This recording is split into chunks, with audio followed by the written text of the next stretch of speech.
राधे राधे दोस्तों, जय श्री कृष्णा। आप सभी का आपके अपने YouTube चैनल अमृत कथा में आप सभी का स्वागत है। फाल्गुन मास शुक्ल पक्ष एकादशी व्रत कथा। मानधाता बोले कि हे वरिष्ठ जी, यदि आप मुझ पर कृपा करें तो किसी ऐसे व्रत की कथा कहिए जिससे मेरा कल्याण हो।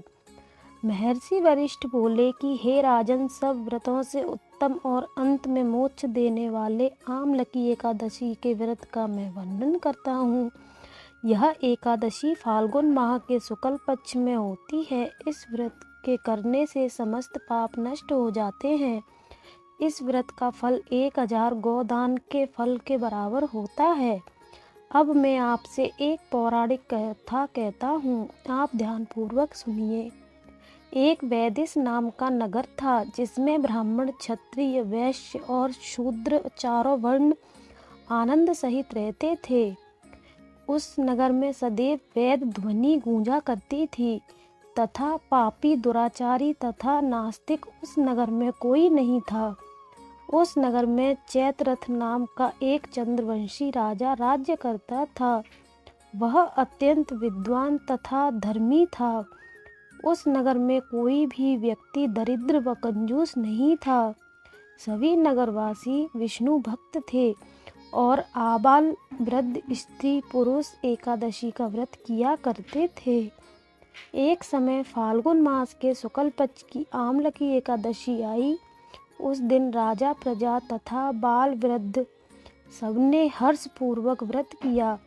राजा अपनी प्रजा के साथ मंदिर में जाकर पूर्ण कुंभ स्थापित करके धूप, दीप, नैवेद्य, पंचरत्न आदि से धात्री आंवले का पूजन करने लगे और इस प्रकार स्तुति करने लगे।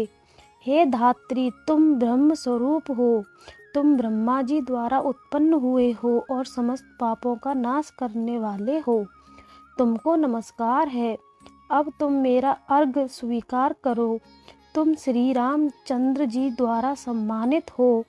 मैं आपकी प्रार्थना करता हूँ, अतः आप मेरे समस्त पापों का नाश करो। उस मंदिर में सब ने रात्रि को जागरण किया। रात के समय वहाँ एक बहेलिया आया जो अत्यंत पापी और दुराचारी था। वह अपने कुटुंब का पालन जीव हत्या करके किया करता था। भूख और प्यास से अत्यंत व्याकुल वह बहेलिया इस जागरण को देखने के लिए मंदिर के एक कोने में बैठ गया और विष्णु भगवान तथा एकादशी महात्म्य की कथा सुनने लगा। इस प्रकार अन्य मनुष्यों की भांति उसने भी सारी रात जागकर बिता दी। प्रातःकाल होते ही सब लोग अपने घर चले गए तो बहेलिया भी अपने घर चला गया। घर जाकर उसने भोजन किया। कुछ समय बीतने के पश्चात उस बहेलिये की मृत्यु हो गई। मगर उस आमलकी एकादशी के व्रत तथा जागरण से उसने राजा विदुरथ के घर जन्म लिया और उसका नाम वसुरथ रखा गया। युवा होने पर वह चतुरंगिनी सेना के सहित तथा धन धान्य से युक्त होकर 10,000 ग्रामों का पालन करने लगा।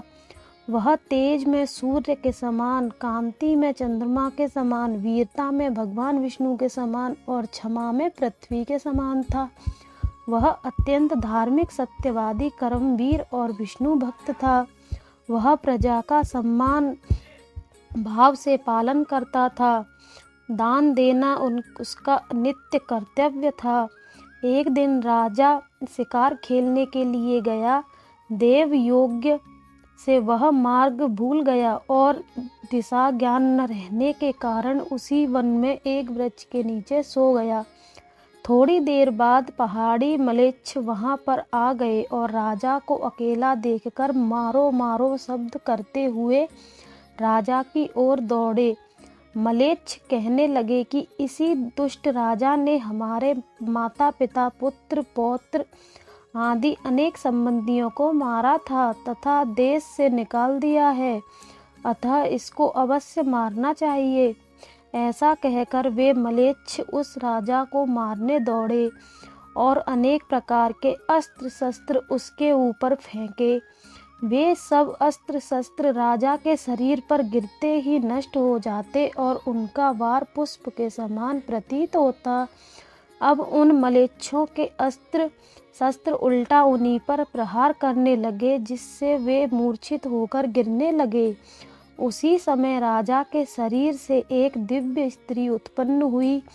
वह स्त्री अत्यंत सुंदर होते हुए भी उसकी भ्रुकुटी टेढ़ी थी।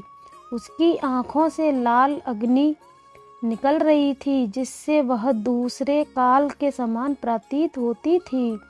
वह स्त्री मलेच्छों को मारने दौड़ी और थोड़ी ही देर में उसने सब मलेच्छों को काल के गाल में पहुंचा दिया।